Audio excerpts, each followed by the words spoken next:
Hey guys, welcome to Channel 2S. I'm your host, Second Soundwave, and yesterday Sunrise dropped an absolute bombshell at Anime Expo. And not in the literal sense, YouTube, please don't demonetize me. Anyways, back on track before I derail myself a second time. I really wanted to talk about this yesterday, but I had to pre-record a couple videos, including a review of this guy, who I can already say is very cool. So I didn't have time to talk about it then, but I'm finally getting to it now, and I'm really excited to talk about this. You guys might probably already know what I'm talking about. Actually, you definitely do. You've seen the title. You might have even seen people talk about it elsewhere.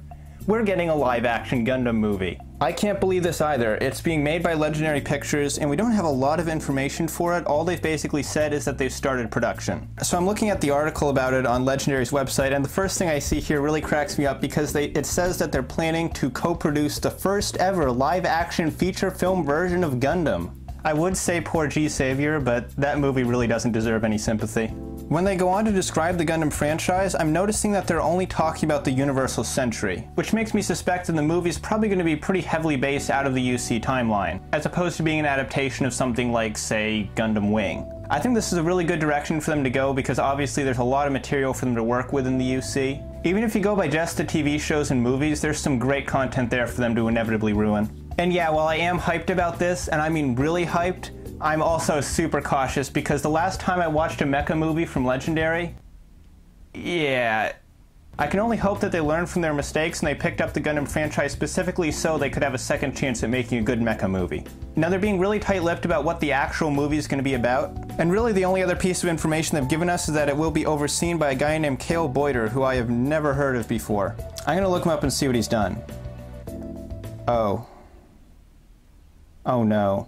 Well, there goes my enthusiasm for this movie. Now obviously this isn't a complete death sentence for the movie, there's going to be other people working on it, and it's certainly not a guaranteed failure, but my excitement has still definitely been dampened. I will also mention another thing I found interesting about the way they describe the show, is they don't just say, wow, yeah, giant robot fights, boom, pow. They actually talk about the more, I guess, nuanced part of the Gundam story. So it seems like they are aware that there's more to the franchise than just giant robot battles. Hopefully that'll make for an interesting take on the story. Anyways, that's all the information we have about the movie so far, so let's look at some box art. Pretty much all the July kit box arts have been released so far, almost. I wasn't able to find a picture of the box art for the MTG gun. But anyways, let's start with the stupid stuff that no one cares about, like the binder gun. Wow, look, it's a bunch of photoshopped pictures of little gun pieces on the front of a box. And there's a couple Gundams holding them behind it. That's so cool. That's great content. Awesome.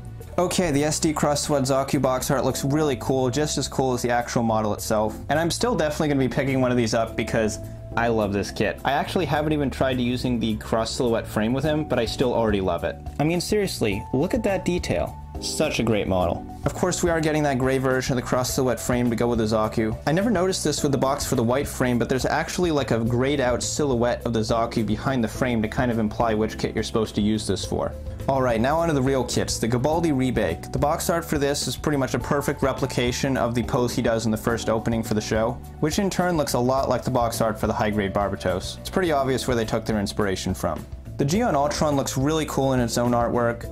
You can see in the background they're at that training place where he showed them how to do his G-Gundam Kung Fu Fire Blast Fist Attack thing. I'm still really excited for this kit. I've got it on pre-order, and I'm more than a little bit of a box art enthusiast, so it always makes me happy to see a cool looking kit get equally cool artwork. The box art for the Gundam 00 Diver Ace actually looks really cool. This is definitely my favorite rendition of the mobile suit I've seen so far. The pose is really dynamic. I love that explosion behind him that did that whole A-slash thing he did in the anime. If I saw this on a store shelf, it would definitely make me want to buy it. And it also reminds me that I still need to review the Ace unit. Man, I've got a lot of kits that I need to review. The GM Guard custom looks pretty cool. There's actually a GM Sniper custom on the box with him, taunting us with his premium Bandai-ness. I think it's a little weird how it looks like they're in a space battle, but the way the GM Sniper is posed, it kind of looks like he's standing on the ground.